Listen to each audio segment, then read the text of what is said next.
자, 저는 뭐 지금 소개받은 대로 한양대학교 쉽게 얘기하면 토목공학과 교수입니다.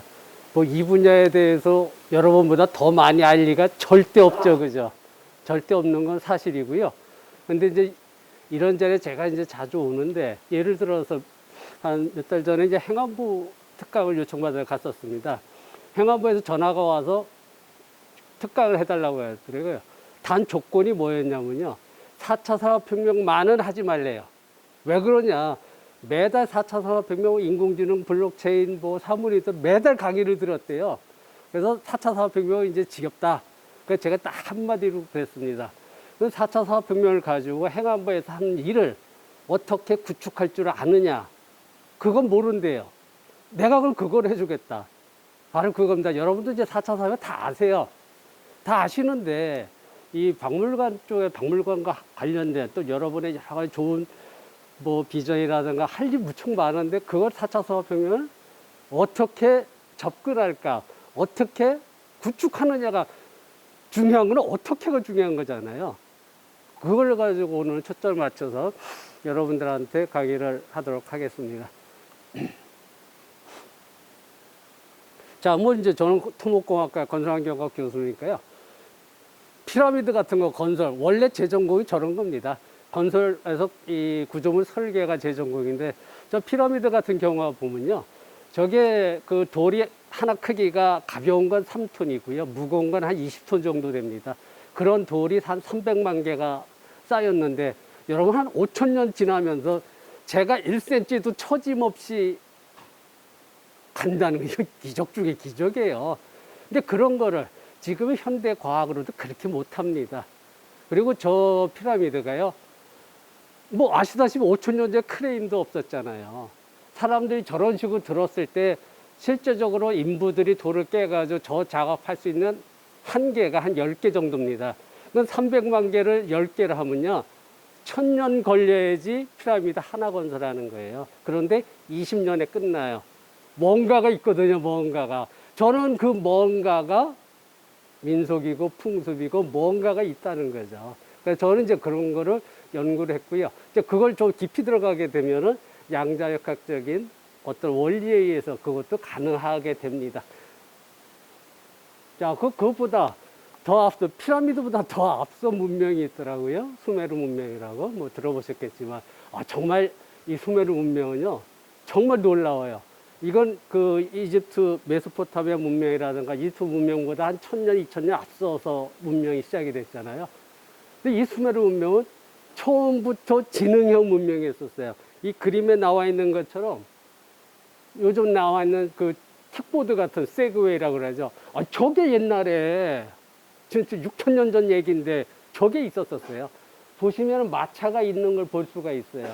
그리고 채색된 옷 같은 걸 다 입었다는 얘기예요. 염료된 옷을. 이런 문명이었었거든요. 그리고 이 친구들 수메르 문명이 정확하게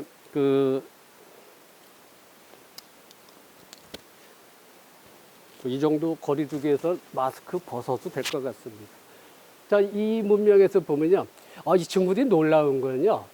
이 태양 우주계 행성이 있잖아요. 태양의 수성, 금성, 지구에 12번째 행성에서 자기들이 왔다고 기록을 해놨어요. 12번째 행성에서 왔고, 그게 누비르 행성인데요. 와가지고 자기들이 어떻게 인간을 만들었다가 나오는데, 유전자 공학으로 성경 이전의 얘기예요. 성경의 창세기에서 나오는 하고 말이 안 되는 문명이 이때 시작이 됐었거든요. 자, 이런 문명도 있었다. 뭐 그렇게 알고 계시고요. 근데 제가 이걸 왜 보여드리냐면요. 지금 뭐 신문에서 여러분 보셨다시피 그 테슬라의 일론 머스크 회장이 우주 여행 3일짜리 며칠 전 갔다 왔죠. 그죠? 진짜 민간인이 쉽게 우주여행을 하는 시대예요. 그 사람들은 지금 뭐 진짜 세계적인 갑부들이 갔다 왔잖아요. 근데 2030년 되면요. 2030년대 되면은 화성에 인구 10만 도시를 건설해서 화성에 가서 산대요. 그러니까 우주 문명이 시작되거든요. 그 우주 문명이 뭐냐? 얘들하고 만나는 거거든요. 얘들하고. 그러니까 UFO 외계인은 있을 수 있죠. 짜잔 뭐 그런 얘기가 있고요.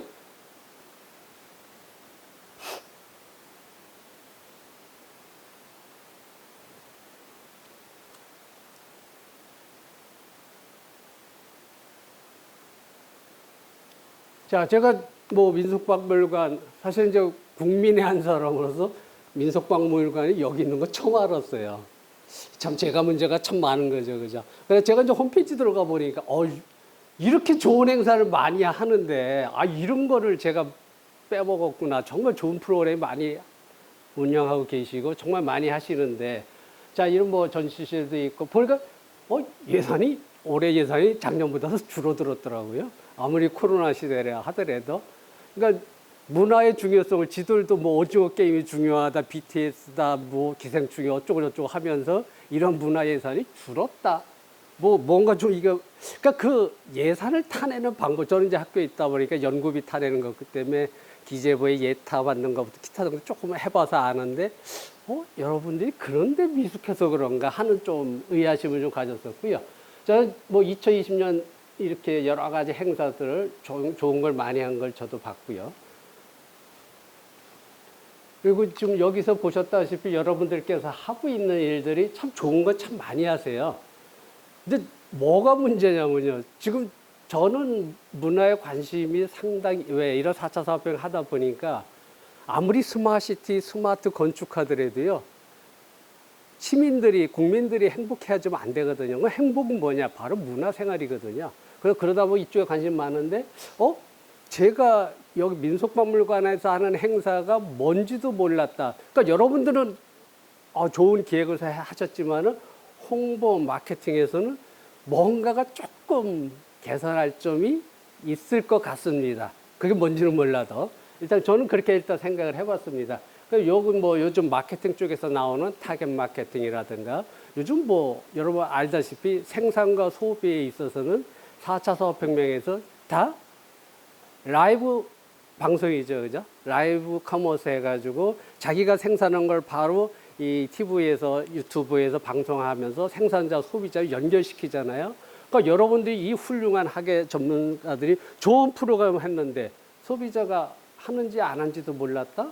그럼 뭔가가 수고하신 거에 비해서 뭔가 조금 결과가 약했지 않나. 요즘 하는 기법이 SNS 타겟팅이라고 하거든요. 그러니까 소셜 네트워크에서 여러분 카톡이라든가 네이버 밴드 했을 때 이분이 어떤 데 관심이 있다 해서 거기에 맞는 내용을 보내주는 거거든요.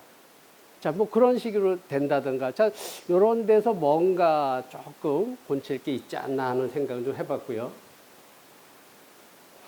자, 여기 이 발전 방안 뭐 보고서가 있더라고요. 인터넷상에서 제가 좀 들어가 봤습니다. 근데 뭐 여러분 보셨다시피 이 좋은 말은 다 들어가 있더라고요. 특히 이게 빨간 불 나오는 게 어떤 거죠? 이건가요? 네네. 오케이, 나왔다. 자, 여기 박물관 패러다임 변화. 이거 다 맞는 말이에요. 그런데 그럼 실제 이렇게 변했냐 하면은 제가 볼 때는 조금 아니지 않나 하는 생각이 들거든요. 근데 그럼 왜 그러냐? 여기 지금 나온데 공급자 중심에서 이용자 중, 이용자란 건 저 같은 일반 시민이거든요. 근데 몰랐다. 뭔가 있다는 거죠. 그러니까 여기 나와 있는 대로 여러분이 문제점은 잘 알고 있어요. 온라인과 오프라인 좋아하다. 공공부문의 경영 합리화. 그러니까 공공부문의 경영 합리화 이런 말이 있을 때 그래서 제가 ESG란 말을 쓰는 겁니다. 그러니까 우리가 소셜 사회적인 문제도 풀어줘야 되고 거버넌스의 문제도 풀어줘야 되고 지금은 이제 여러분들이 공무원으로서 여기 전문가들로서 왕이다 또는 뭐 그러진 물론 않으시겠지만은 그런 시대는 아니잖아요 지금.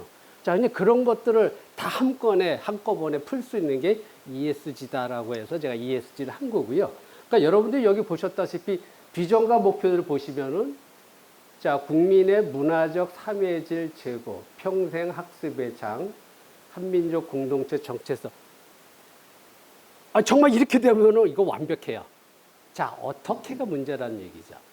어떻게 해서는 여러분들 혹시 그냥 좋은 말만 써놨다면 여러분 스스로도 반성해야죠. 자, 여기 나온 말은 100% 지켜져야 돼요. 그런 면에서는 우리가 이 4차 산업혁명 기술을 올바로 이해를 하게 되면은 이걸 구축하는 데 있어서 정말 도움이 되거든요. 만약 저 보고 지금 여기 나와 있는 내용을 다 구축하면 저는 100%할 자신이 있거든요. 왜? 4차 산업혁명 기술을 완벽하게 이해를 하고 있기 때문에. 자, 그럼 여러분들이 제가 말하는 4차 산업혁명을 다 아시지만은 뭔가 어떻게 하는 거냐를 가지고 조금 먼저 앞부분에서 제가 강의를 하겠습니다. 자, 뭐 여러분들이 이미 다 강의를 들으셨습니다. 1차 산업혁명은 1860년대죠. 산업혁명이죠. 그 석탄, 증기기관차가 나왔죠. 그죠? 증기기관, 보트, 배, 선박 같은 게 나왔고요. 이제 2차 산업혁명이 이제 전기의 발명이죠. 전기의 발명이 돼가지고, 이제 요게 사실은 상당히 의미가 있는 거예요. 이 3차 산업혁명의 컴퓨터보다도요, 사실 2차 산업혁명의 전기가 시작이 됐으니까 빛이 나오기 시작하는 거거든요. 그러니까 밤에도 일을 할 수 있었던 게 2차 산업혁명이었었고, 저기서 빛이라는 전기가 시작이 돼가지고 창세기에 빛으로서 모든 걸 창조하셨다는 종교적인 개념도 사실은 여기서부터 창세기의 근원이 밝혀지기 시작하는 겁니다. 자, 그래서 이제 2차 산업의 전기가 시작이 되고, 이제 3차 산업혁명의 컴퓨터, 인터넷. 자, 4차 산업혁명이 이런 거다. 근데 이제 여기서 여러분들이 주의해서 보셔야 할 거는요. 여러분들 지금도 스마트 박물관, 스마트 전시, 스마트 하는데 죄송하지만 여러분이 지금 하고 계신 스마트는요. 정확하게 3차 산업혁명이에요.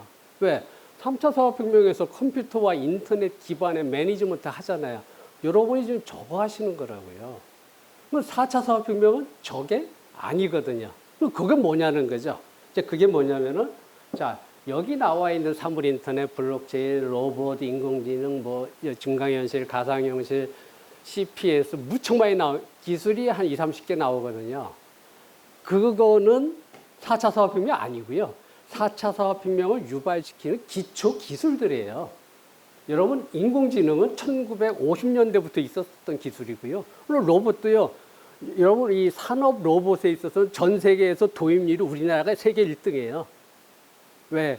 노조 심하죠. 인건비 높아지니까 기업에서 산업 로봇을 굉장히 많이 들어갔거든요. 그러니까 4차 산업혁명하고 인공지능이나 로봇이나 블록체인이나 아무 상관없는 거예요. 그 기술들이 이제 발전했을 때, 자, 걔들을 어떻게 초융합을 하고 초연결시켜서 초지능화 하느냐예요. 근데 여러분들이 여기서 이 단어를 그냥 보고 넘어가. 지능화도 그냥 영어로 하라면 스마트라고 할 수가 있어요. 그 스마트는 3차 산업혁명이고, 여기서 말하는 지능화는요, 인간처럼 만드는 거예요. 인텔리전스예요. 그러니까 이 박물관을 갖다가 우리가 4차 산업혁명의 개념을 한다면은, 지가 스스로 생각해가지고 스스로 어떤 매니지먼트를 한 데가 스스로 대응하고 스스로 뭔가 알아서 할 수 있는 게 그게 4차 산업혁명이에요. 여기서 지능화 뜻은 스마트가 아니고, 그래서 우리가 제목에서도 제가 오토노머스라는 단어를 썼거든요. 그러니까 오토노머스 ESG 뮤지엄이라고 했습니다. 그러니까 오토노머스가 뭐냐면은 무인 자율, 지가 알아서 자율적으로 가는 거거든요. 그래서 이 4차 산업혁명은 초연결시켜가지고 초융합해서 그 대상을 초지능, 여러분처럼 지능을 가진 상태로 만들어주는 게 4차 산업혁명의 목표다. 그거 너 말이었지. 이상하다. 그런 게 어떻게 되냐? 여러분 그렇게 생각하실 거예요. 근데 지금 4차 산업혁명 이 개념으로 되는 게 뭐가 있나 한번 따져보자고요. 지금 이거 4차 산업의 핵심 기술이니까 시간상 빼겠습니다. 중요한 건 사물 인터넷, 드론이라든가 뇌과학 기술이라든가 가상현실, 유전자 합성가해라든가 이런 기술들이 다 있고요. 그리고 이렇게 되고 이렇게 돼가지고 결국은 양자역학이 굉장히 중요한 기술이 되고요. 그 다음에 이제 상대성 이론이 굉장히 중요합니다. 왜? 우리가 민속, 풍습, 시공간을 초월해서 어떤 인류가 보존해야 될 가치고 같이 즐겼던 그 당시 사회 이벤트자 환경이었었거든요. 그 시공간 문제를 해결해 주는 게 바로 상대성 이론입니다. 그러니까 우리가 상대성 이론을 조금 이해하게 되면 시공간과 관련된 걸 이해할 수가 있고요. 이제 모든 우주 만물의 근원을 들어가게 되면은 여러분들이 우리가 풍습적인 면에서 기적이라는 거라든가 정말 말도 안 되는 여러 가지 현상들을 다 양자역학적으로 설명할 수가 있거든요. 그래서 4차 산업혁명은 이런 기술들이 다 필요하다. 그리고 이제 프로토콜 경제, 메타버스까지 해서 오늘 이런 내용에 대해서 간단히 설명을 드리도록 하겠습니다. 그리고 이제 그건 이제 기술이고요. 그리고 이제 이 4차 산업혁명에서 결론은 수익이 안 나면 말짱 도루묵이거든요. 그렇잖아요. 우리가 박물관 운영도 일단 수익은 나서 그거를 효율적으로 뭐 예산을 쓴다든가 하는 게 필요하겠죠. 그때 이 경제 개념이 생산과 소비가 경제의 핵심 두 축이잖아요. 그죠? 근데 생산과 소비하는 방법이 다 바뀌었잖아요. 우선 생산? 스마트 팩토리가 생겨서 로봇이 다 하잖아요. 그죠? 소비자가 참여를 하잖아요. 자, 이 생산과 소비하는 방법이 바뀌었는데 지금 경제 이론이라든가 경영 이론이 지금 시대에 맞느냐? 말도 안 되는 소리거든요. 맞을 수가 없거든요. 그러니까 이런 이론을 여러분이 이해를 하셔야 되고요. 여러분들이 혹시 이 그림이 아마 여기 가본 사람 없을 거예요. 뭐 여기 우리 민속박물관이니까 우리가 여러분들 어릴 때 자, 참기름 들기름 어디서 사서 드셨나요? 어릴 때 동네에서 시골에서 다 진짜 방앗간 물레방앗간 같은 데 가서 참깨 들깨 했잖아요. 그죠? 그리고 여러분 요즘도 시골에서 이거 100% 진짜 믿을 만하다 그렇게 해서 사시잖아요. 요게 뭐냐면요. 지금 여기 나와 있는 게 이게 그 기름 공장이에요. 이게 기름 공장인데 어떻게 하냐면요. 일단 생산과 소비에 있어 4차 산업혁명 시대는요. 품질이 최고해야 돼요. 근데 기름을 볶을 때 그러니까 열을 작게 해서 열을 낮게 해가지고 볶는 게 굉장히 중요하답니다. 그러니까 저열로 로스팅 해가지고 이 현대식 기계 개념으로 방앗간을 만들어서요. 거기서 기름을 짜내면서 기름을 짜서 그거로 관련된 쿠키라든가 케이크라든가 떡이라든가 만드는 카페랑 같이 하면서 동네 사랑방 역할을 하면서 그러니까 공장을 하면서 동네 사람들 모이고 여기서 다방 역할도 하면서 물건도 지가 만드는 과정에 참여도 할 수 있고 하니까 어떻게 돼요? 사람들이 관심을 갖잖아요. 이게 지금 어디 있냐면요. 바로 동대문 야구장 그 옆에 있는 거예요. 요거 하버드 경영스쿨하면 세계 최고죠. 하버드 경영스쿨에서 견학 오는 코스로 돼 있습니다. 자, 제가 이 말씀을 왜 드렸냐면요.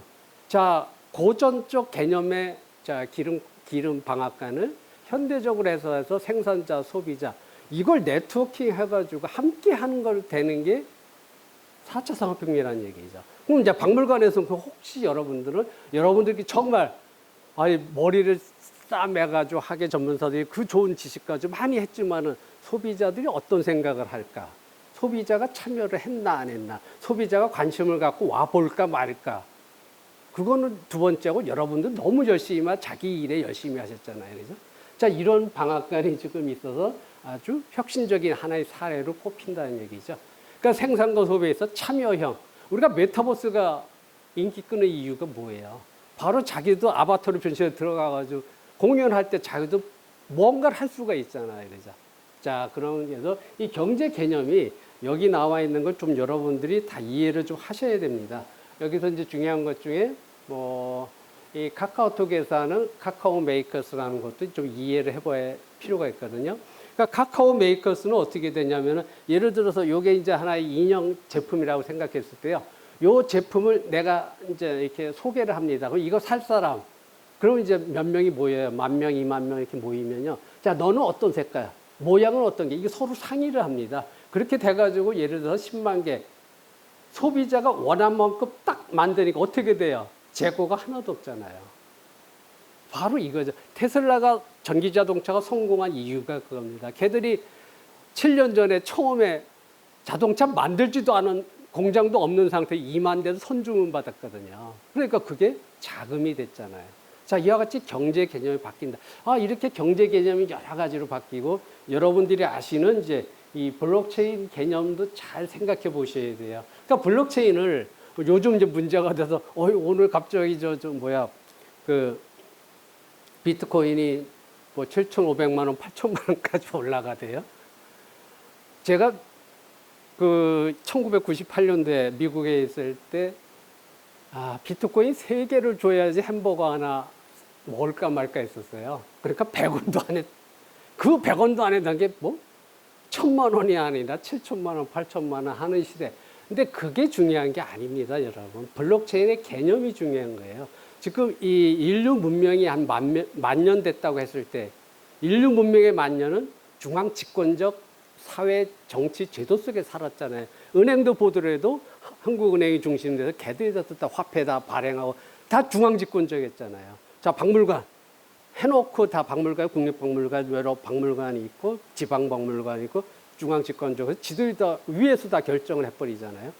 이런 거에 이제 시민들이 아니다 탈중앙화하자, 탈중앙화해서 우리가 좀 공정하게 하자라고 해서 하는 것이 바로 가장 중요한 개념이 블록체인이 되는 거거든요.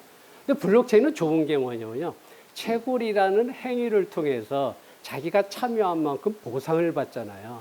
그러니까 이게 민속박물관을 여러분이 운영한다 이제 생각하는 건 바로 3차 산업혁명 시대예요. 그건 그 개념입니다. 여기 이제 예를 들어 미국 같은 데 여러분들 아시다시피 뭐 회원제를 했을 때 그 회원들이 어떤 주주 개념에서 운영을 해서 자기가 어떤 기여를 해서 예를 들어서 1000명의 관객을 끌고 왔다든가 어쩌고 저쩌고 했을 때 끌고 와서 어떤 수익을 발생시킨 만큼 그 사람한테 수익을 돌려줘야죠, 당연히. 그게 뭐예요? 프로토콜 경제죠. 플랫폼 경제가 아닌 겁니다. 지금 주식시장 뭐 주식하시는 분들 좀 카카오라든가 네이버 사신 분들 지금 죽쓰고 있죠. 왜? 플랫폼 경제 한참 잘 나가다가 플랫폼이 뭐예요? 여러분 쿠팡을 잘 보세요. 쿠팡이 미국 증시시장에 상장해가지고 성공했잖아요. 성공한 이유가 뭐냐면요. 쿠팡의 그 일반 고객이 1,500만 명이고요. 진성 고객, 자주 물건 사는 고객이 500만이랍니다. 그럼 걔들이 미국 주식시장에 상장했을 때, 자, 500만에 대해서 그거를 한 30불 가치가 있다. 그 고객이 가치를 창출한 거지 쿠팡이 창출한 게 아니거든요. 근데 수익은 누가 독점하는 거예요? 쿠팡이 독점하죠. 그게 플랫폼 경제 문제거든요. 그거를 소비자한테, 참여한 사람한테 돌려주는 게 프로토콜입니다. 그래서 플랫폼에다가 플러스 블록체인이 들어간 것을 프로토콜이라고 하거든요. 그러니까 이제 여기서 이 박물관 운영에 있어서 이제 플랫폼이니까 잘 만들어 놨다가 아니고 잘 만들어 놨는데 참여하신 분들이, 근데 참여라는 건 자발적 참여입니다. 4차 산업혁명에서는 자발적 참여거든요. 이 자발적 참여를 했을 때 참여를 한 만큼 어떤 그 수익을 내는다, 어떤 도움을 많이 준 만큼 수익을 가져가는 게 프로토콜이다. 그래서 이 프로토콜 경제가 굉장히 중요하고요. 그리고 이제 여기 기획경제 개념도 조금 중요합니다. 즉 경제 개념은 박물관하고 좀 그러니까 그만하죠. 자, 이런 개념이 왜 운영에 있어서는 중요하기 때문에 제가 잠깐 말씀을 드렸습니다. 자, 여러분들이 지금 제가 말씀드린 대로 4차 산업혁명, 일단 오늘 4차 산업혁명 이거다. 요것만 확실히 아십시오. 자, 4차 산업혁명의 성공 사례, 아까 이제 사람처럼 지능적으로 만드는 거라 그랬잖아요. 그게 나와 있는 게 4차 산업혁명 성공 사례 딱 3가지가 있습니다. 현재. 첫 번째, 무인 자율 자동차예요. 무인 자율 자동차. 여러분, 무인 자율 자동차를 보세요. 무인 자율 자동차는 이제 레벨 5에 가면요, 운전대가 없어요. 그럼 여러분이 이제 자동차에 타셔가지고, 자, 어디 가자고 하면은, 자, 자동차가 알아서 운전을 안 해도 지가 어디까지 가잖아요. 이게 4차 산업혁명의 살아있는 실예예요. 그러니까 박물관을 무인 자율자동차처럼 어떻게 지가 스스로 알아서 가게끔 할 거냐는 거죠. 자, 그럼 어떻게 되는 거예요? 그 무인 자율자동차에서 뭐가 들어가요? 센서가 들어가잖아요. 센서가 들어가가지고 자기 위치를 찾고 앞차의 거리, 내 속도에 따라서 추돌을 다 예방하는, 다 센서가 하잖아요. 그러니까 센서가 들어가가지고 일단 그 어떤 대상을 갖다가 초연결시켜서 일단 그러니까 인간의 오감처럼 생명체로 만드는 오감을 만들어주는 거거든요. 그 오감에서 이제 느껴요. 자, 시각, 청각, 미각, 촉각, 이거 느끼게 되면은, 그 다음에는 신경세포로 뇌로 가잖아요. 신경세포가 뭐예요? 통신망이죠. 통신망에서 유무선 통신망, 여러분이 좋아하는 와이파이라든가 LTE, 5G 다 통신망은 신경망이고요. 신경망으로 뇌로 가는, 뇌가 바로 CPU잖아요. 그러니까 어떤 그 사물에 있어요. 박물관에 있어요. 센서를 다 박아놓고 통신망, 센서망을 해서 지들끼리 신경망처럼 만들어 놓고 CPU에서 인공지능이 탑재해가지고 판단을 하게 하면 되죠. 인공지능의 역할은 딱 두 가지예요. 인공지능이 할 수 있는 거는 가장 좋은 게 일단 그 예측을 할 수 있는 게 인공지능이고요. 두 번째 의사결정. 그러니까 어떤 센서로 데이터를 받아들여 가지고 인공지능을 돌려 가지고 인공지능이 사람의 두뇌처럼 여러분이 목말르다 물 먹잖아요. 어떤 상황에 의해서. 그러니까 똑같이 우리가 어떤 사물을, 어떤 대상을 사람처럼 만든다고 해서 지금 말씀드린 대로 이 센서에 의해 가지고 사람처럼 그렇게 만드는 한 예가 무인 자율 자동차다. 그렇게 하시면 되고요.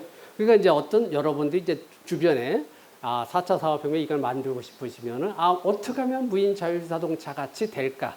그것만 생각하시면 됩니다. 이제 두 번째는 이제 요건데요. 여기 뭐예요? 그 드론이죠. 드론이고 그 2017년인가요? 그 평창올림픽 폐막식 때 드론 1200대가 오륜기를 형성했잖아요. 드론이란 건 여러분 다 해보셨겠지만 구경을 하시거나 자, 뭐 앞에 콘솔이라든가 스마트폰을 한 사람이 하나씩 다 조절하잖아요. 그죠? 한 사람이 조절해가지고 1200대를 요 위치에 이거 부딪히지 않고 이거 갈 수가 있겠어요, 이거? 그건 불가능이죠. 그런데 사람이 조절하지 않고 센서와 인공지능 프로그램에 의해 가지고 정확하게 날아가서 저 위치를, 저 모양을 1200대가 만들었거든요. 그러니까 이게 바로 4차 산업혁명의 성공 사례입니다. 지들이 사람처럼 알아서 조절을 해가면서 아까 이게 예측과 의사결정 해서 이런 행동을 했잖아요. 그러니까 여러분들이 4차 성공 사례는 요 두 가지가 있고 이제 마지막 하나가 이제 요 밑에 있는 스마트 팩토리가 되겠습니다. 이제 스마트 팩토리는요, 그냥 스마트 팩토리가 성공 사례다? 그건 아닙니다. 독일의 스마트 팩토리만 성공 사례고요. 한국의 스마트 팩토리는 실패 사례입니다. 그게 무슨 얘기냐? 이 4차 산업혁명이라는 말이 어디서부터 나왔냐면요. 정확하게는 2009년 독일 정부에서부터 시작이 됐습니다. 독일 정부에서 여러분 지금부터 10년 전, 12년 전에 우리나라뿐만 아니라 전 세계 경제 상황이 어땠냐면요. 우리나라도 인건비 싼 데로 중국이라든가 동남아로 공장 다 옮겼잖아요. 그죠? 공장 왜 인건비가 10분의 1도 안 되는데. 근데 독일에서 뭐 벤츠 자동차라든가 BMW, 아우디 이런 그 유명한 자동차 회사들이 공장을 다 중국과 동남아로 옮기다 보니까 독일 공장이 싹 없어지니까 일자리가 싹 없어진 거잖아요. 국민들의 수입에 문제가 생겨서 독일 정부가 그걸 빨리 캐치한 거예요. 캐치하고서 야 그럼 지금 해외로 나가 있는 기업들이 독일로 다시 리턴하게끔 할 수 있는 방법이 뭐냐. 인건비는 비싸더라도 로봇이 들어오고 사물 인터넷 들어가가지고 생산성을 30%만 높이면은 인건비가 좀 높아도 되겠다. 라고 시작한 게 독일의 4차 산업혁명 위원회가 만들어져서 근데 그게 성공을 했습니다. 36% 생산성이 향상을 했어요. 그러니까 이제 기업들이 다 이제 중국에서 독일을 유턴하게 되니까 이제 전 세계에서 경제가 어려워지는데 독일 경제가 살아나네. 그러니까 2016년에 여러분이 아다시피 세계 경제 포럼에서 4차 산업혁명의 말이 처음 나왔죠.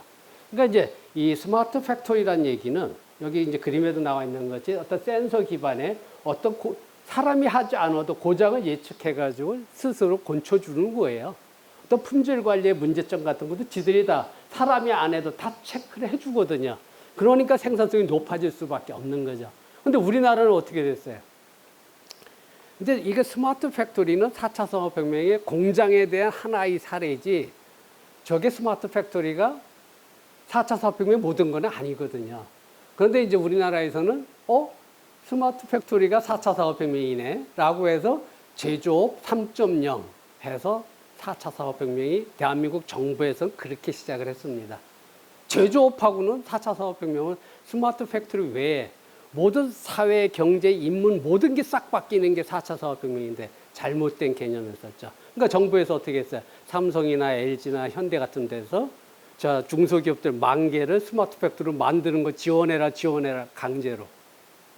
그 정부가 모르니까 이런 상태가 벌어지면서 대한민국은 4차 산업혁명의 실패 국가가 돼갑니다. 대한민국이 IT 강국이었었잖아요. 지금은 IT 수준이 어느 정도가 있냐면요.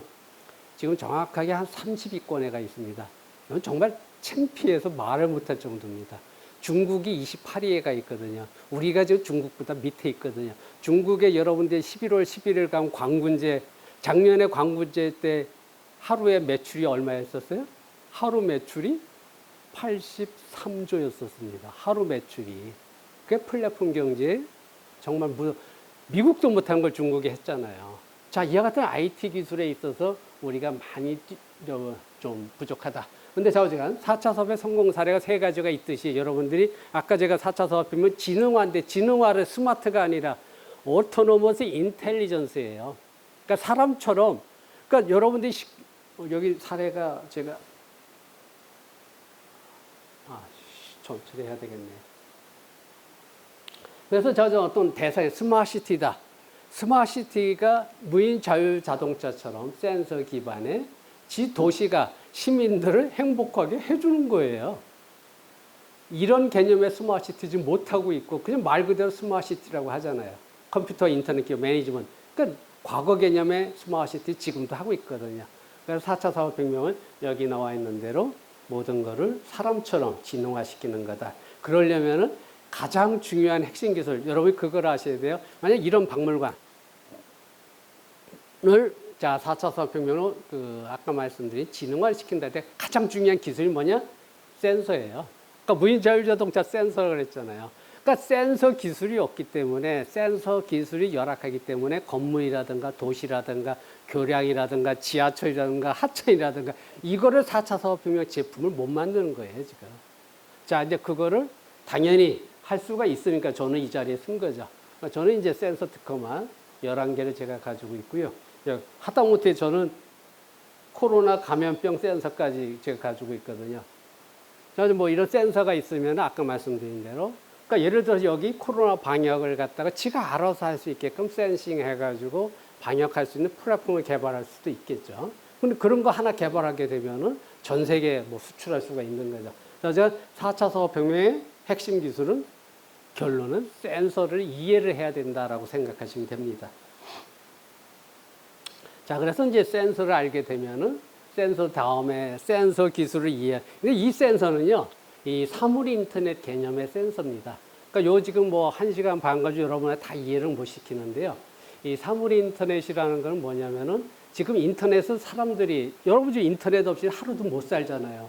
뭐 출근하자마자 컴퓨터 켜고 인터넷 검색부터 하고 뉴스부터 다 인터넷이잖아요. 그죠?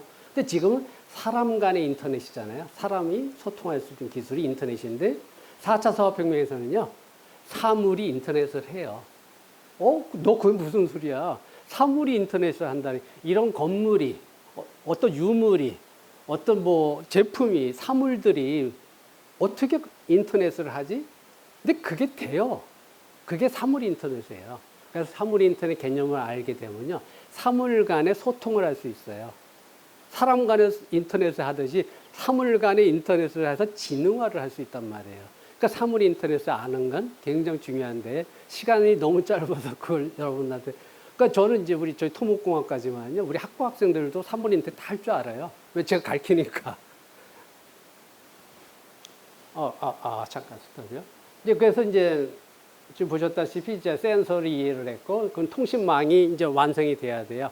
그러니까 아무리 센서가 돼서 데이터가 게더링 돼도요, 데이터가 모여도 그 데이터를 갖다가 이 헤드쿼터라든가 본부를 보내줘야 되잖아요. 보내줄 때 통신망이 있어야 되죠. 그러니까 통신망 또는 때에다 접속망, 센서망이라고 하는 이 통신망을 좀 이해를 해야 되고요. 그게 되면은 이제 본부에 플랫폼이 구축이 되죠. 근데 플랫폼이 말씀드린 대로 이제 프로토콜로 바뀌는 거죠. 그러니까 이제 프로토콜로 이미 이제 몇 개 제품은 지금 프로토콜로 나오는 게 있습니다. 그러니까 그 프로토콜은 말씀드린 대로 어떤 플랫폼이 그 중요한 말씀드린 카톡, 카카오톡이 다 이게 플랫폼이죠. 유튜브도 다 플랫폼이잖아요. 근데 저 유튜브건 저 수익은 저 구글이 지금 수십조 가져가잖아요, 쟤들이. 왜? 사실은 많이 쓴 소비자가 있기 때문에 지들이 존재하는 건데, 그 소비자한테도, 이용자한테도 수익을 돌려줘. 그게 안 되는 거야. 그걸 바꿔주자 하는 게 프로토콜이라서 앞으로 프로토콜 다 바뀌게 돼. 앞으로 쟤들 유튜브라든가 구글이라든가 우리 네이버라든가 카카오처럼 독점 형제식으로 하는 플랫폼들은 아마 오래 존재하지 못할 겁니다. 그렇게 당연히 될 거예요. 그래서 자, 이해가 프로토콜이 되고요. 그렇게 되면 그 다음에 뭘로 되냐면 서비스 모델이 뭐냐는 거죠. 그렇게 해가지고 결론은 어떤 서비스를 어떻게 누구한테 제공할 거냐, 이게 가장 중요합니다. 그러니까 여러분들이 이제 아까도 말씀드렸다시피 정말 좋은 프로그램 많거든요. 저는 그렇게 열심히 노력하시는지 몰랐거든요. 그런 좋은 프로그램을 소비자한테 알릴 수 있는 이 서비스 솔루션에서 이 소비자는 단순해요. 일단 가성비, 이용하기 편해야 되고요. 그리고 내가 이거에서 어떤 이익이 있지 이걸 따지거든요. 그러니까 이런 거 할 때는요. 예를 들어서 와이파이 같은 걸 프리로 다 쓰게 한다든가 또는 뭐 언리미티드 데이터 해가지고 뭐 여러분이 이 스마트폰 같은 거 할 때 데이터를 갖다 무한대로 쓰게끔 해준다든가 뭐 어떤 뭐 예를 들어서 여러분들이 이 아파트 같은 데서 쓰레기 봉투 같은 걸 무료로 해준다든가 작은 거라도 뭔가 작은 이익이 되는 게 보여줘야 돼요. 자, 그게 이 서비스 솔루션에 들어와 줘야 되거든요. 그러니까 이런 이 설계를 하는 게 4차 산업혁명에서는 굉장히 중요한 얘기입니다. 자, 그리고 이제 여러분들이 지금 2030년대, 지금 2021년인데, 여러분 2030년대는요, 제가 장담컨대 여러분이 정말 보도 듣도 못한 이상한 문명이 출현을 합니다. 우선 이제 제일 이제 시각것 중에 하나는 이제 지구온난화가 될 것이고요. 지구온난화가 여기 뭐 제가 오늘 지구온난화가 주제가 아니니까 여기 한 장만 딱 가져왔는데, 자, 2030년에 얼음은 북극이 된다. 정말 이거 이렇게 될 것 같아요. 그러니까 지금 7월 달에 여러분 아시다시피 북극의 그 빙하 그 한 높이 3,000m 되는데 7시간 동안 장마가 왔잖아요. 여태까지 북극에 비 온 게 처음이랍니다, 그게. 그러니까 이제 비가 오니까 빙하가 더 녹죠. 그런 이상기온, 여러분 시베리아가 여름에 시베리아 우리 추운 거로 알고 있었는데 5월 달에 30도까지 올라갔거든요. 북극이 정말 이제 그쪽에 전문가들이 말씀하시기를 2030년 정도에 다 녹을 것 같다. 여러분, 이 북극이 녹게 되면요. 오늘도 우리 여러분 아시다시피 영하 아침에 5도였었잖아요. 굉장히 추웠잖아요. 저도 지금 여기 밑에 내복 입었거든요. 그거 다 지구온난화거든요. 근데 지구온난화가 여러분들이 뭐 제가 나중에도 말씀을 드릴 건데 이 민속이라는 것이 어떤 뭐 유물이라든가 어떤 놀이라든가 그것만 아니라 그 당시 사회 풍습도 민속이잖아요. 그럼 우리가 지금 전 세계적인 관심이 지구온난화인데 지구온난화와 관련돼서 우리가 그 이전에 뭐 고려시대라든가 삼국시대라든가 조선시대 때 이 어른들이 뭘 어떻게 했지 하는 것도 저도 일부는 가지고 있거든요.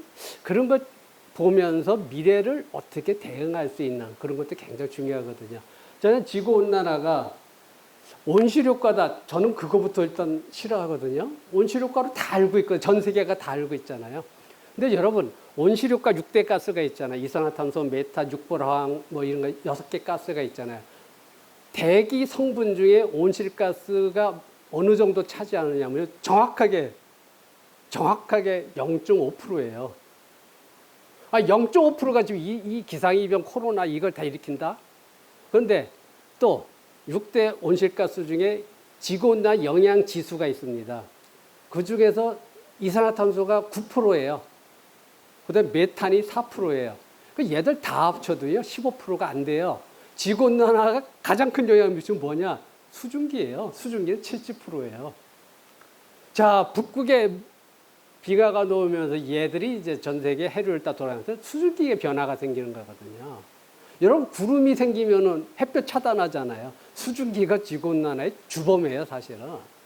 그러니까 이걸 온실효과로 하면서 뭔가가 하는데 그 근원적 문제를 잘못 보고 있지 않나 하는 게 좀, 뭐 그런 시간은 아니니까 좀 문제가 되고요.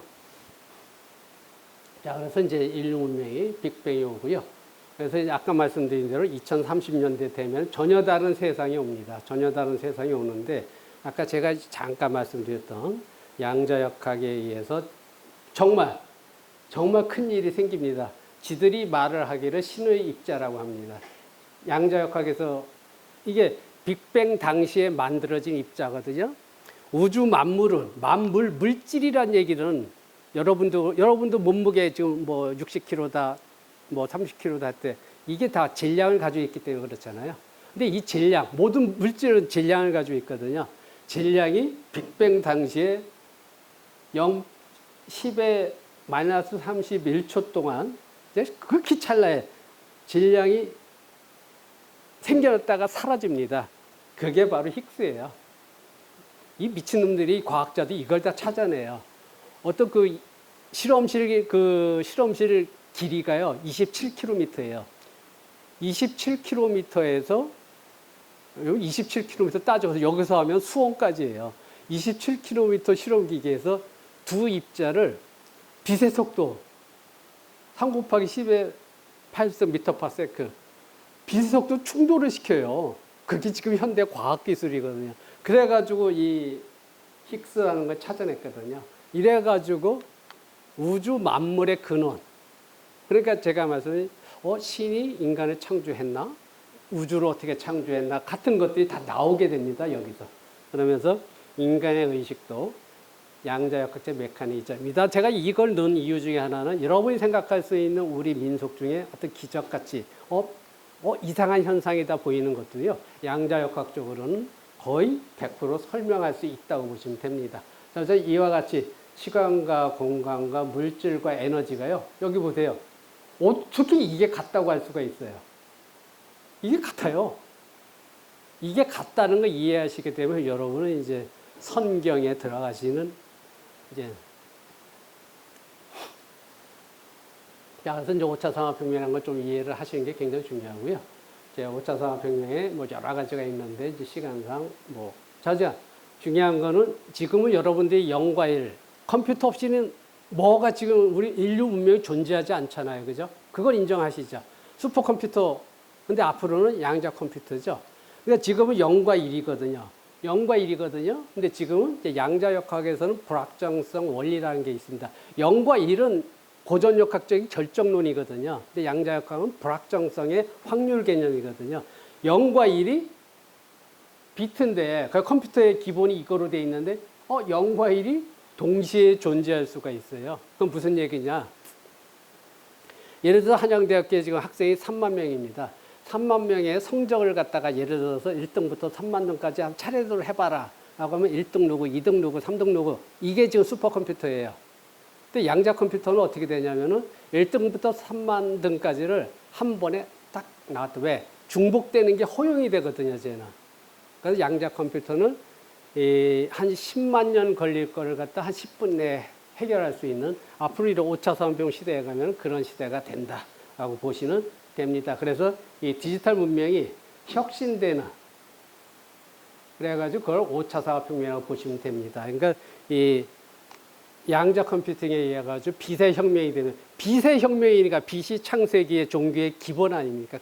그것이 다 밝혀지거든요. 그러니까 하나님의 존재가 올바로 과학적으로 검증이 돼서 더 종교스러운 그런 나라가 될 수도 있습니다. 그래서 이제 양자 컴퓨터가 깨달음까지도, 여러분 영혼이라는 게 있냐 없냐? 여러분 어떻게 생각할지 몰라도요. 저는 이제 과학적인 입장에서 영혼이 100% 있습니다. 근데 있는데 저게 더 놀라운 건요, 디지털 정보예요.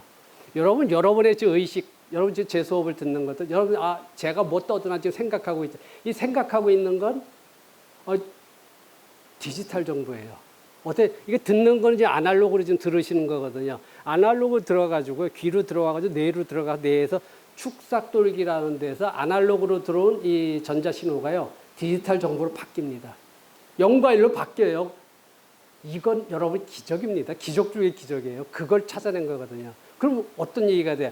여러분이 가지고 있는, 여러분 똑똑하다. 시험을 잘 본다. 뭐예요? 지식이 많다는 거 아니에요. 그 지식을 디지털 정보를 많이 가지고 있는 거예요. 그거 그대로 뽑아낼 수가 있대. 디지털이니까 이제. 그러니까 지금 테슬라 일론 머스크가 바로 컴퓨터 브레인 인터페이스 해가지고 USB 가지고 여기서 다 이제 기억을 빼고 입력하고 다 하겠다. 그거 좀 진짜 해요. 지금 여러분이 알고 있는 그 트위터, 페이스북 하는 그 회장. 그 친구가 하는 거 그거잖아. 그 사비가 마비된 중증 환자한테 사비가 마비됐어요. 글도 못 쓰고 말도 못 하는데. 여기다가 뇌파 정극을 꽂고, 자, 네가 무슨 말하고 싶은 걸 해봐라라고 하니까 생각을 하잖아요. 생각하는 걸 그대로 타입 붙여서 나오거든요. 자동으로. 바로 말씀드린 의식과 영혼이 디지털 정보라는 거죠. 그 영혼이 디지털 정보라면 이제 또 다른 얘기가 됩니다. 그게 이제 사후 세계로 들어갔을 때 걔들이 어디로 가느냐? 종교적으로는 하나님 품으로 간다, 천국으로 간다지만요. 양자역학적으로 양자 영점 장에 그대로 돌아가게 돼 있습니다. 그게 과학으로 다 밝혀진 거예요. 노벨상을 타신 분들이 하는 얘기입니다. 자, 그런 시대가 온다는 거죠, 지금. 또 더 무서운 거는요. 우리가 이제 이게 민속이니까 풍수지리도 무시할 수 없거든요. 음양오행서 무시 못 하거든요. 음양오행, 음양. 물질이 존재하는데, 아니, 반물질이라는 게 존재해요. 말도 안 되는 소리예요. 여기 조병안 있잖아요. 반조병안이 옆에 있어요. 여러분, 전자는 마이너스 전하를 가지고 있잖아요. 플러스 전하가 있어요. 플러스 전하를 띠는 놈이 전자가 존재를 해요. 이걸 다 찾아냈어요. 그게 1964년에 폴 디렉이라는 사람이 노벨상을 받은 내용이에요. 반물질이 존재를 해요. 그러니까 여기 지구가 있으면 반지구가 존재한다는 얘기고요. 음이 있으면 양이 반드시 존재하게 돼 있는 거예요. 그러니까 음양오행설이다, 풍수지리다, 수맥이다 이걸 지금 사람들이 안 믿는 이유가 조금 미신적으로 믿고 좀 아니 왜 하는 사람이 체계적으로 과학적으로 설명 못하고 경험에 의해서 설명하니까 사람마다 결과가 조금씩 다 틀리거든. 그렇기 때문에 그걸 개선할 필요가 있고 그걸 양자역학적으로 되는 그런 게 다 5차 산업혁명 시대 다 이렇게 된다는 얘기죠. 지금 이 얘기만 가지고도 여러분들하고 5차 산업혁명에 정말 몇 시간 얘기하면 정말 재밌습니다. 그래가지고 이제 5차 산업혁명 시대에는 이제 2030년대거든요. 2030년대 이와 같이 이제 로봇 뭐 별짓 다 하죠. 이런 시대가 된다고 이렇게 보시고요. 자, 이제 천천히 이제 증강현실로 들어오네요. 증강현실로 들어와서 이렇게 우리가 이제 HMD를 쓰고 또는 SKT 점프 AR 앱을 통해서 홀로그램까지 하는 것이 이제 가능하죠. 요것도 이제 뭐 4차 산업혁명까지는 아니죠. 요것도 3차 산업혁명이라고 보시면 되고요. 그리고 제가 이제 보니까 생각보다는 이쪽에서도 연구 용역비들이 많이 나오더라고요. 이거 알았으면 저도 했을 텐데. 자, 박물관 미술관 기반 조성 사업도 있고 한데 이런 거 하는데 자, 근데 문제는 여러분들이 이렇게 뭐 학예 전문가들 다 인문학 쪽이시지 뭐 IT 쪽 분들이 아마도 아닐 거예요. 그죠? 그러면 아무래도 이런 거 스마트자가 들어갔는데 아마 하시기에 한계가 있을 거예요.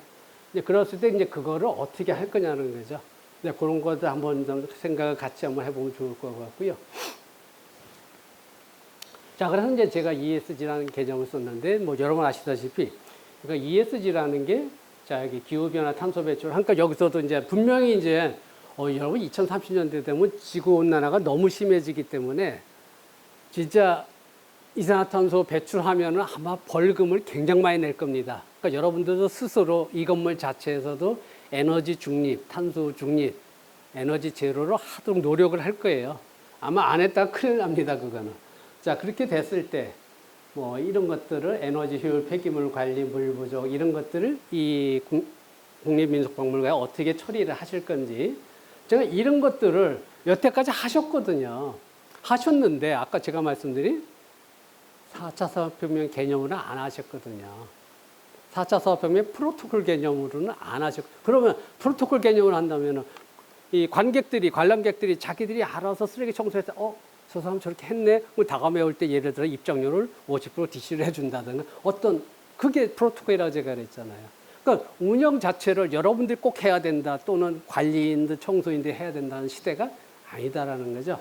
그러니까 ESG에서 E는 뭐 이해를 하시는 거고, 자, 사회에서 여기 보셨다시피 ESG에, 그러니까 ESG는 모든 기업, 정부 기관 다 지금 하려고 하잖아요. 그죠? 근데 여기서 중요한 게 고객 만족이잖아요. 자, 고객 만족이 있잖아요. 고객 만족. 자, 데이터고, 성별 및 다양성, 직원 참여, 지역사회 관계. 요 좋은 말은 다 있는데, 자, 그럼 이제 민속박물관 차원에서 아까 저런 단어들을 4차 사업혁명에 스마트만 생각하면 안 돼요. 절대. 스마트는 이 시민들이라든가 일반 관람객들이 원하는 게 아니거든요. 그분들은 아까도 말씀드린 자기한테 어떤 이익이 있느냐, 어떻게 감동을 받았냐, 이걸 따지는 거지 어떤 뭐 스마트 자체로 원하는 건 아닙니다. 그렇게 됐을 때 요 S를 어떻게 어떤 정책을 해야 될까를 좀 고민하는 게 필요하고요. 거버넌스에서 이제 여러 가지 뭐 물론 박물관하고는 조금 관계 있지만은 이제 지배구조에서 아까 말한 대로 어느 관람객들이 아까 또는 또 회원들이 주주 개념에서 참여할 수 있는 자 이런 것들도 하게 되면은 조금 클린한 이런 정부 구조가 되지 않을까 해서 ESG 개념에 이런 것들을 한번 제가 생각을 해봤습니다. 그렇게 할 때 기본적으로 만물 인터넷, 사물 인터넷이 들어가고 이제 사회적인 어떤 구성원들이 조직적으로 참여하고 그리고 이제 양자역학적 환경 문제 그리고 프로토콜 전시 감성 인프라 자 이런 것들을 좀 하면 좋겠다라는 생각이 들었습니다. 자 그래서 이제 ESG를 하면서 자 이제 ESG를 조금 더 확장을 해봤을 때 ESG에다가 인바이러먼트에다가 에듀케이션 기능, 엔터테인먼트 기능을 넣자 같이 E자에 왜 그러냐면은 자 여기 뭐 제가 여기 그 프로그램 봤을 때 교육적인 프로그램 좋은 프로그램이 너무 많이 있더라고요. 근데 중요한 건 이제 이 학생들이 잘 모른다는 게 더 문제가 되지만 자 이제 교육을 갖다가 이제 어떻게 할 거냐는 거죠. 에듀케이션 기능이 있을 때 학교에서 다 방문을 할 거라는 얘기죠. 학생들이 스스로. 자 그럼 에듀케이션 기능 또 엔터테인먼트가 지금 보셨다시피 메타버스 같은 거 이용해서 가지고 엔터테인먼트 재미있지 않으면 요즘 안 되잖아요. 그러니까 ESG에 요 두 가지를 더 추가를 시키자. 그리고 소셜에서도 어떤 우리가 사회공헌만 따질 게 아니라 어떤 민족 혼이라고 하는 스피릿 또는 어떤 전문성, 스페셜리티 여기 와서 뭔가 배울 수가 있고 자 예를 들어서 그 잠실 있는데 어떤 식당에 그 식당에는 로봇이 서빙하거든요. 그 식당은요 엄마들이 자기들 그 유치원 초등학생들 걔들 데리고 와서 거기 와서 그거 보여주느라고 그러니까 여기서 바로 그런 거죠. 우리가 어떤 뭘 보여줄 거냐 해서 그런 것도 우리가 스페셜리티에서 관심을 갖자. 그러니까 아까 지구온난화도 이건 뭐 전 세계 또는 정부, 뭐 지금 수소 에너지 뭐 여러 가지 지금 그런 것들이 많은데 그런 것들을 한번 생각을 해보자. 그리고 이제 우리가 윤리 경영에서 어떤 그래티튜드의 어떤 감사, 어떤 재화, 자 이런 것도 좀 고려를 하자. 그리고 이제 여기서 제가 좀 이제 나왔지만은 자, 우리가 민속이라는 것이 저는 잘 모릅니다. 저는 뭐 공대 교수, 토목과 교수로서 여러분만큼 절대 알지도 못하고요. 근데 요즘 보면 뭐 조선의 희비다에서 이날치라든가 뭐 요즘 뭐 국악과 팝을 연결시킨 프로그램이 많이 있더라고요. 참 좋은 현상이죠. 그죠? 근데 그게 그냥 한국에서 TV만 하는 게 아니라 이제 오징어 게임처럼 이 오징어 게임을 갖다가 오징어 게임은 영화로서 여러분 아시다시피 참 저 넷플릭스에서 너무했더라고요. 200억 투자해놓고 지금 벌어들인 돈 액수만 해도 2조가 넘고 주식이 올라간 것까지 따지면 한 4조, 5조 될 것 같습니다. 아니, 이 대한민국 민속놀이가 지들이 돈을 벌어? 저 뭐가 문제죠 지금?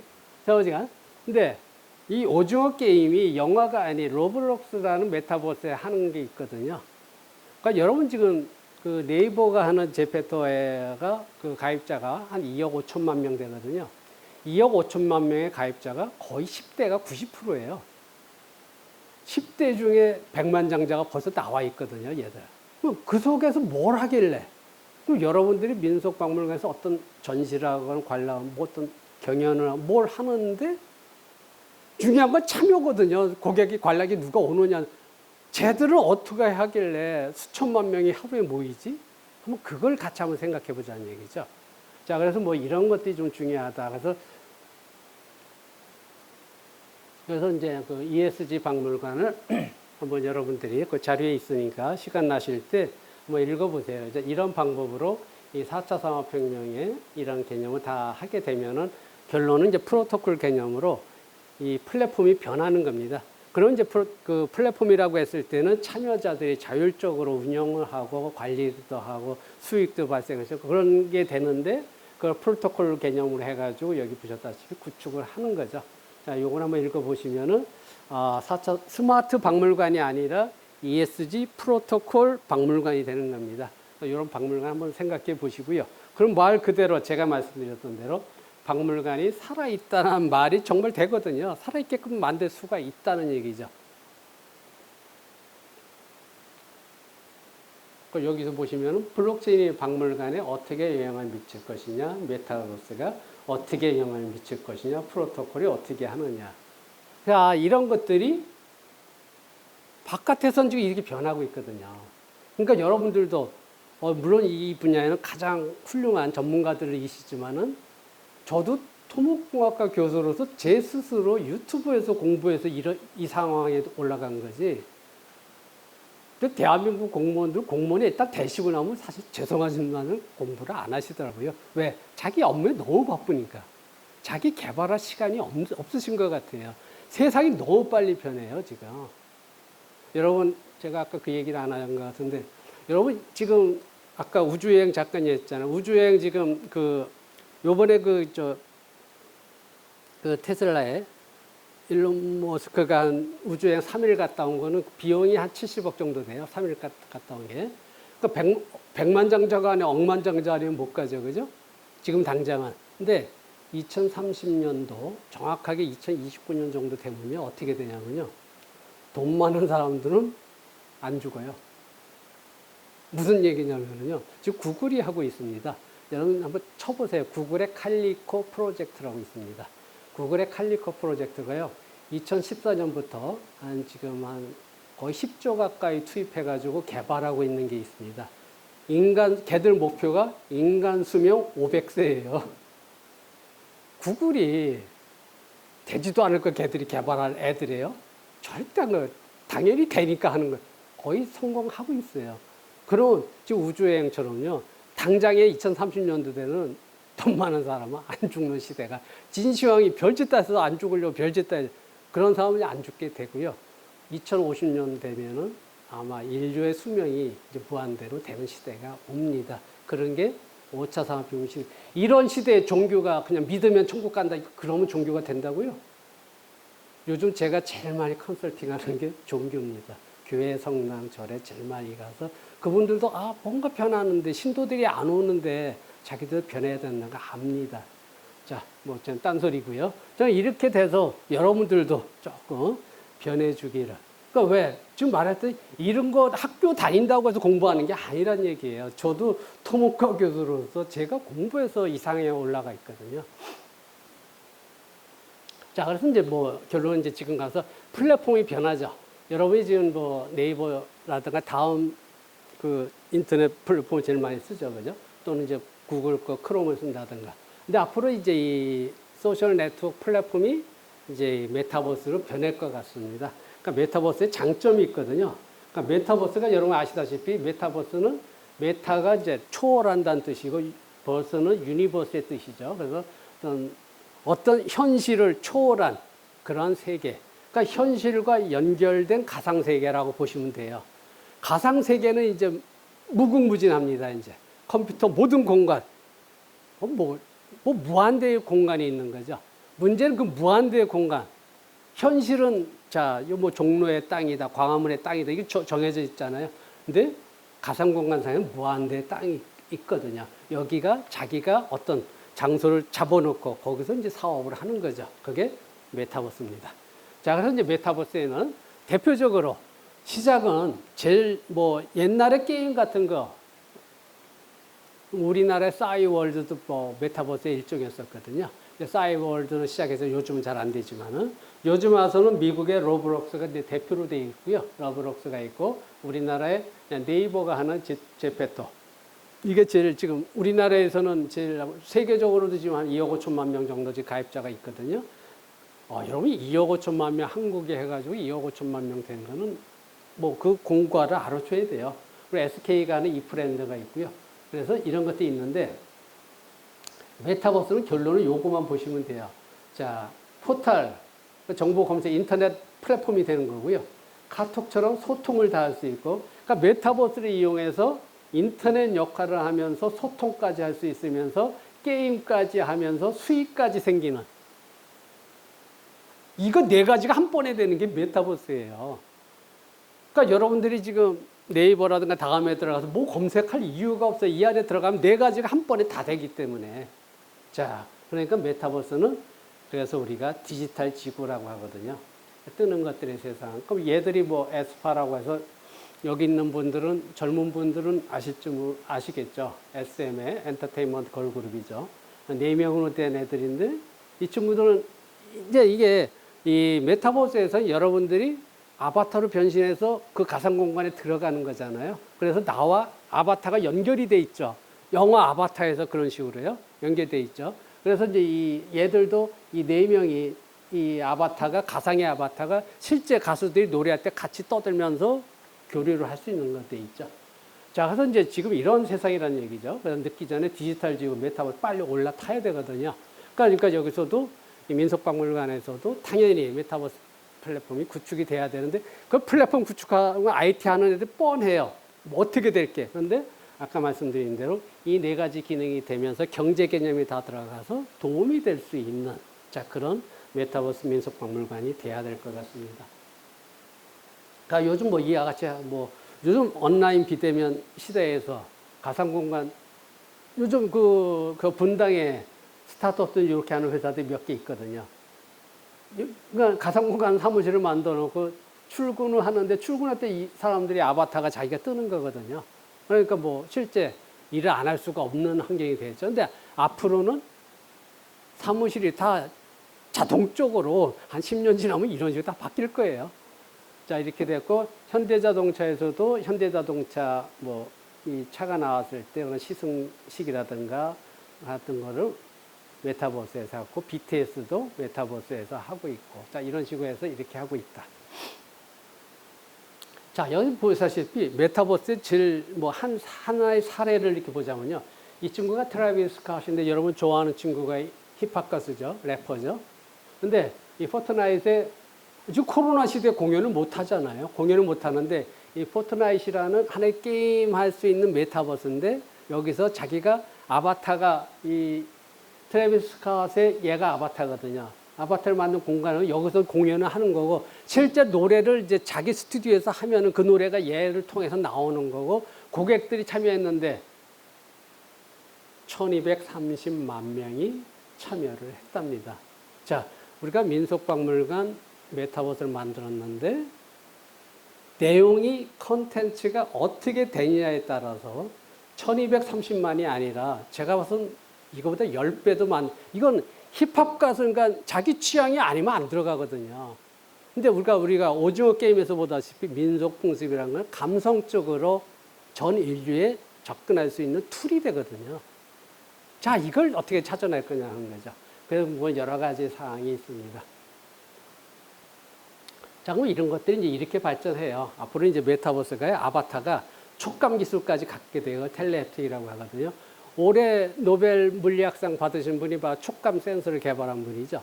그게 연결이 되는 거예요. 그러니까 여러분들이 이제 아바타끼리, 연인끼리, 아바타끼리 공간에 나와서 뽀뽀를 했는데 입술의 촉감을 느낄 수 있게끔 하는 시대까지 오는 거죠, 이제. 자, 그래서 텔레프티라고 하고요. 그 다음에 제가 아까도 말씀드린 공간과 시간에 혁명이 일어납니다, 여기서. 왜? 시공간을 초월해버리거든요. 자, 시공간을 초월해서 우리가 민속적으로 우리가 단군 신화부터 시작을 해가지고 그때로 돌아갈 수 있는 시공간의 혁명. 자, 그러니까 우리가 메타버스로 시공간의 혁명을 이루는 스마트시티까지도 들어갈 수가 있겠다. 그렇게 됐을 때 이 메타버스에, 지금은 이제 이 메타버스의 기술적 한계가 뭐냐면, 저도 지금 만들어 놔보면은, 근데 여러분들 제가 학교 수업, 여러분이 만약에 토목공학과 학생이 나오면 제가 수업하면서 숙제가 자기의 아바타를 갖다 만들어서 그게 한 30분이면 돼요. 근데 한번 해본 사람하고 안 해본 사람 천지 차이예요. 그러니까 네이버 제페토라든가 아까 말씀 SK 이프렌드를 여러분 그냥 플레이스토어에서 앱 다운받는 거예요. 다운받으면은 여러분 삼성이나 그 애플처럼 스마트폰 쓸 때 자기 이모티콘 다 만들었잖아요. 그죠? 그거 똑같이 만드는 거예요.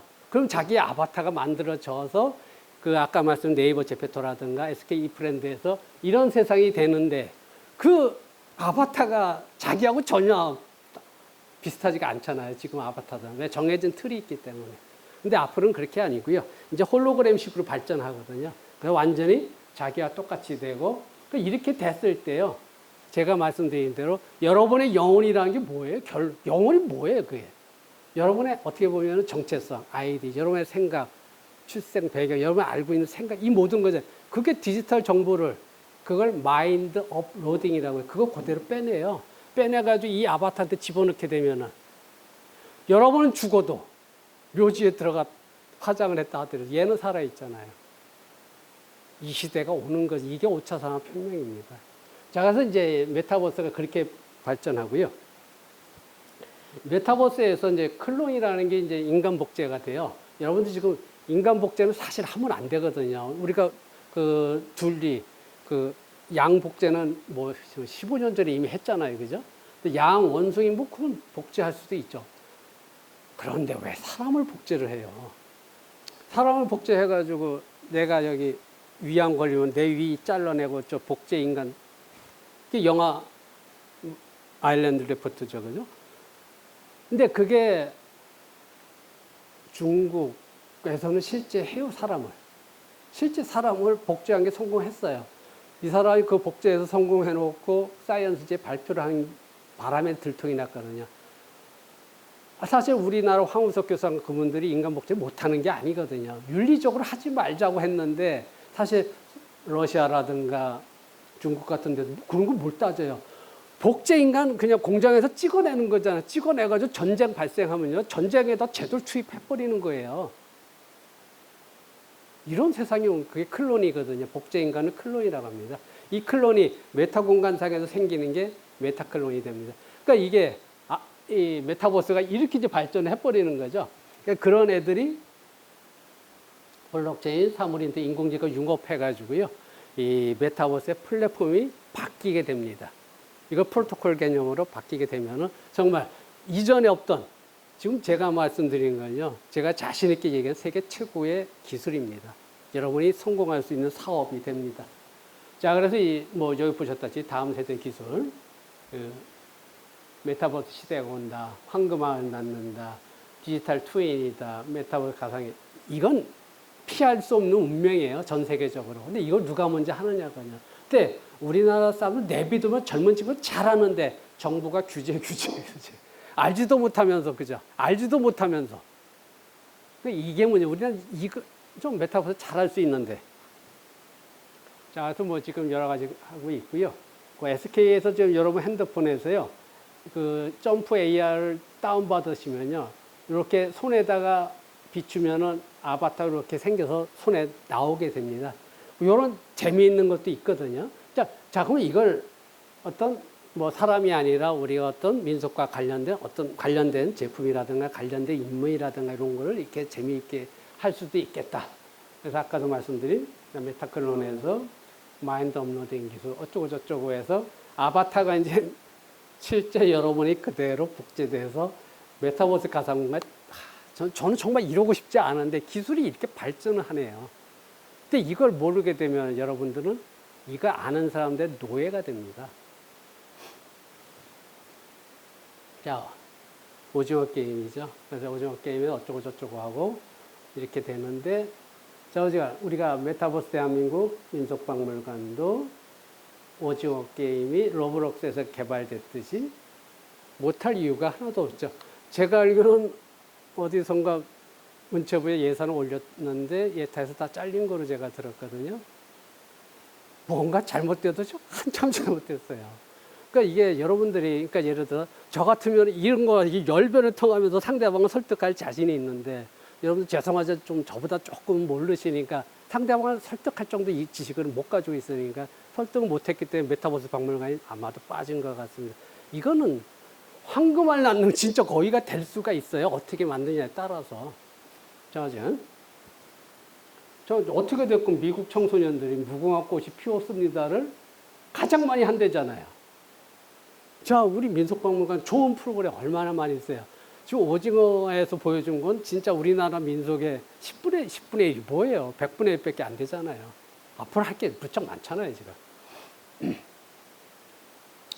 자, 그래서 이제 풍수지리 아까 말씀드렸던 수맥부터 시작해서 제가 공부를 하다가요, 이제 양자역학 상대성 별짓 다 하다가 저거까지 들어가서 저거를 다 이제 양자역학 쪽으로 저는 이제 설명을 하거든요.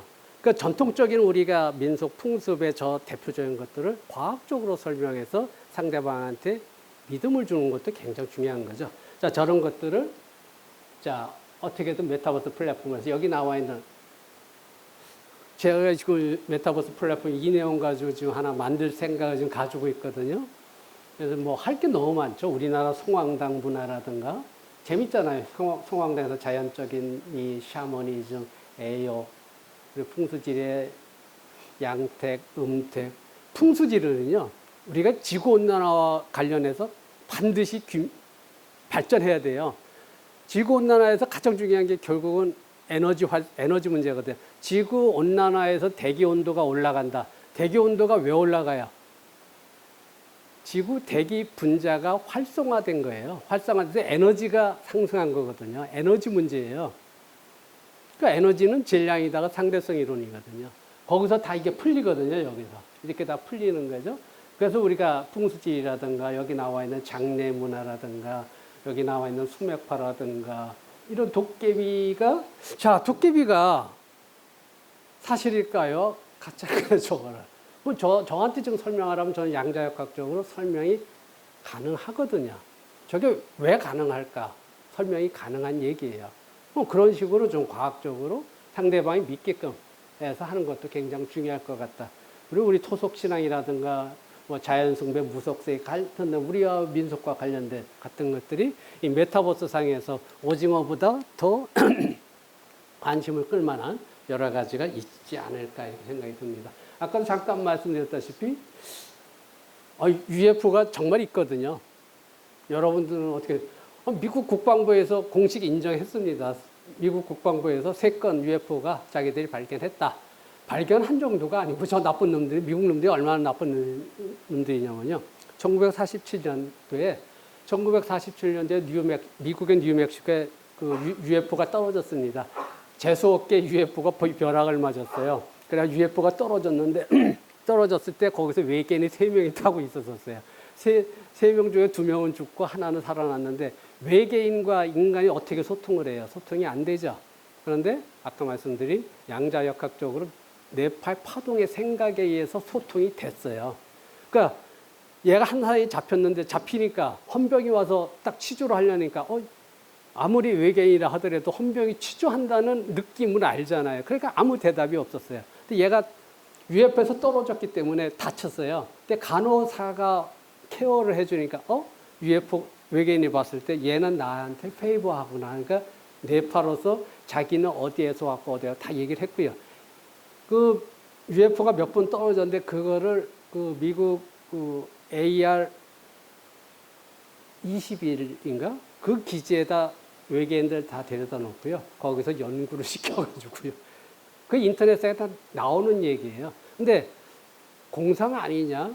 그런데 그게 참여했던 분이 죽어가면서 유언에서 남겼어요. 자기가 이건 국가에서 비밀이라 해서 못 하지 않았는데 유언에서는 죽어가면서는 사실 UFO에서 외계인이 있었다. 자기들 같이 일했다고 밝혔습니다. 그래서 그 정도는 몰라요. 저는 충청도 사람인데 다른 사람 잘 믿거든요. 자, 아까 말씀드린 대로 여러분들이 뭐 학교에서 여러 가지 민속과 관련 좋은 그 여러 가지 찾아서 발굴을 많이 하시는데 자, 이제 미래와 관련된 자, 과거만 찾지 마시고